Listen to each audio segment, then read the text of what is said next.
Welcome to the Between the Pages podcast. Today we're going to be talking about how to pick faith-friendly children's books because not every children's book is like kid-friendly for a Christian home.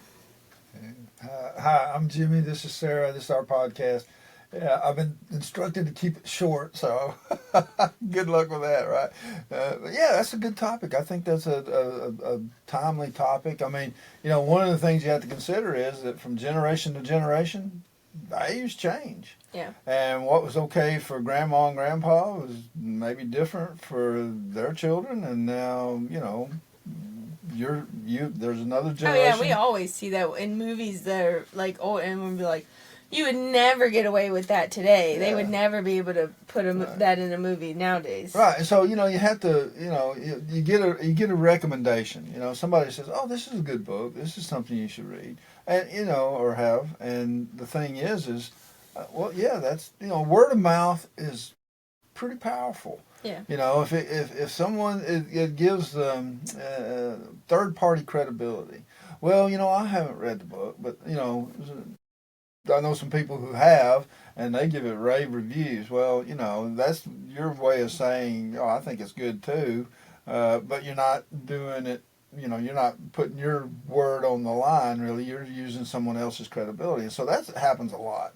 And so people make choices based upon some independent assessor, some independent review, or something of that nature.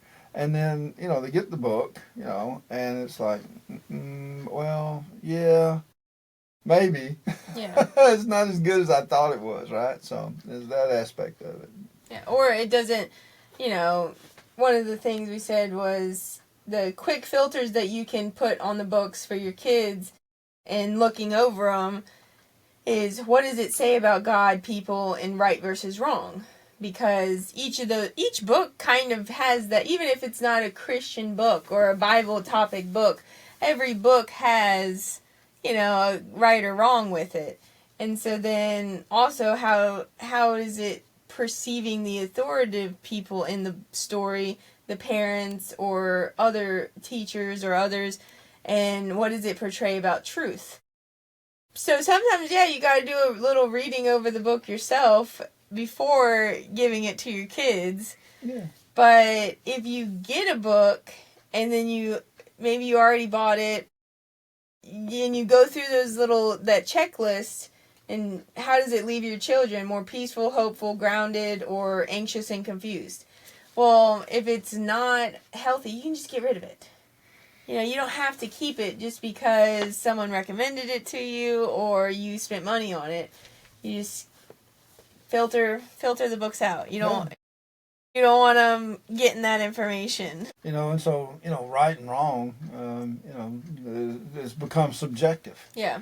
For a lot of people, what's right and what's wrong. And truth has become relative, and so I'm believing absolute truth. And so I heard a fellow say one time, well, I don't believe in, absolutes. Well, are you absolutely sure you don't believe that? Because the thing is there are absolutes. There are some things that are just, they don't change. And there are certain truths and stuff that are absolute. And so I guess the question becomes, what is the message of the book, and what is, is right and wrong? Is it always cut and dry, black and white, right down the line thing? Or is it kind of a gray area?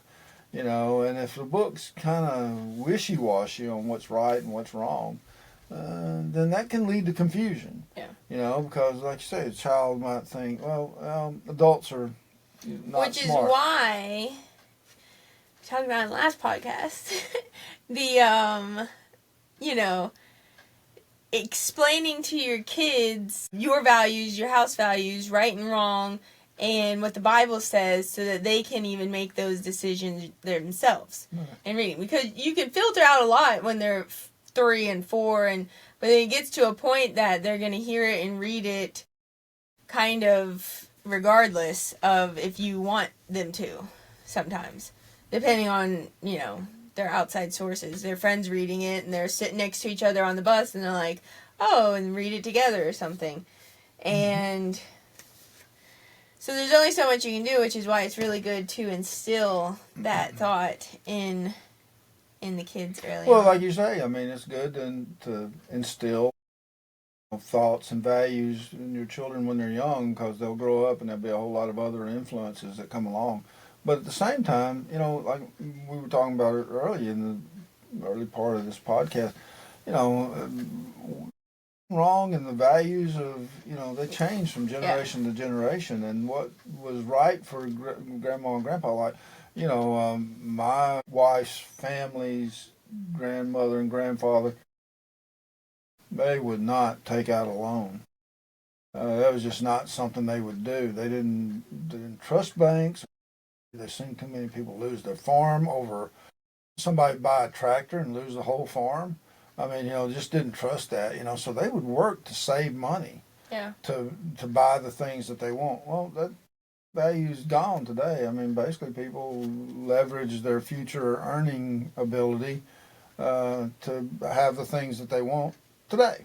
Yeah. Which, okay, right or wrong, and like we mentioned in the other, basically it's fiat money, and so somehow it's better to borrow money today at a certain value and pay it back in the future with money that has a lesser value. Yeah. And so that's why they charge you interest, because they know that the value of the money is going to go down. So that's just one example.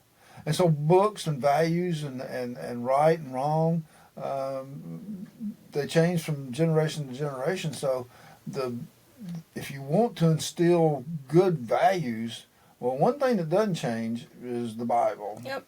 It stays pretty much constant. And that's why it's like, I say, if it doesn't fit your values, retire the book.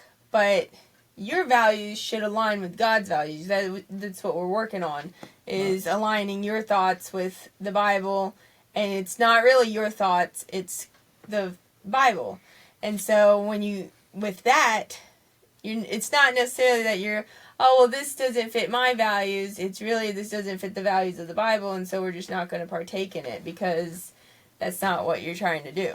Right. And so then, you do a good job with your children, and you see that they are, say you have multiple children, between themselves, they're getting along, there's fairness, one of the examples they taught us in, 5th grade was, they had these chocolate bars, and you could break them in half. Well, the way to be fair about it would be you break it in half and then you offer the other person which piece do they want. If you were breaking it in half and taking the first piece for yourself, well, you might be inclined to break off a bigger chunk for yourself and give them the smaller chunk. But if you broke it in half as best you could and offered it to them, then they would have the option to take the better piece. Well, you'd be more likely to be honest in your breaking the candy bar in half kind of thing. And then, so you get that, and you get it into your children, and then they go out into the world. And The world's not like that. The children they run into, or the other people they run into, they may not have had that experience. And so then you have this, well, that wasn't fair. Well, how do you deal with that? And so you have to deal with fairness, as far as, okay, yeah, teach your children, okay, yeah, these things are probably going to happen. You're probably going to run into those types of people. Odds are you will run into them. And so when that happens, well, how does that make you feel? Do you feel okay? Do you get angry about it, or are you disappointed? Are you sad? Well, why is it, like we talked about earlier, it's not so much what happens, it's how you react to what happens. Because all of the things that are going to happen to you are things that happen to everyone. They just happen. Yeah. So, and how do you react to it? If you get sad about it, well, why are you sad about that? And you got to help the child, and a lot of times you're helping yourself. You work through that, the emotion that goes along with things that aren't right or wrong or whatever. Yeah. So books are a way to help that. Books are a way to, sometimes kids don't want to listen to mom and dad because they're, like we talked about before, they're kind of square or they're out of touch or whatever. So, a book, if it, like I say, it's almost like third-party credibility. The book is saying something different, and, the child is going, oh, okay, I can see that. And, it's more effective coming from a third party than it is coming from somebody they know. Yeah. Especially if you're not preaching what you you say, they see your actions, they go, well, Mom and Dad say do this, but then they don't behave that way, kind of thing. Yeah. So, you yourself, you're an example, and like you said before, they see everything you do. So, today we want to give you the permission to quietly retire those books that don't align with your values and God's values, and try and keep the books edifying, I think is the word. Yeah, edification is to build up, so.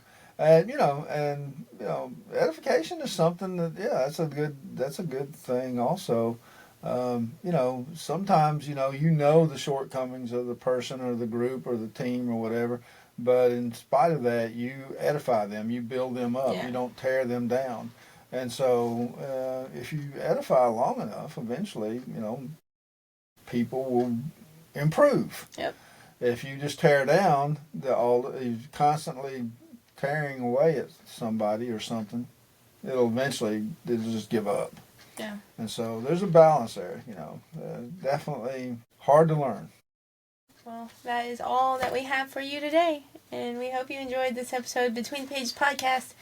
And like, subscribe, and share for more episodes. Thank you.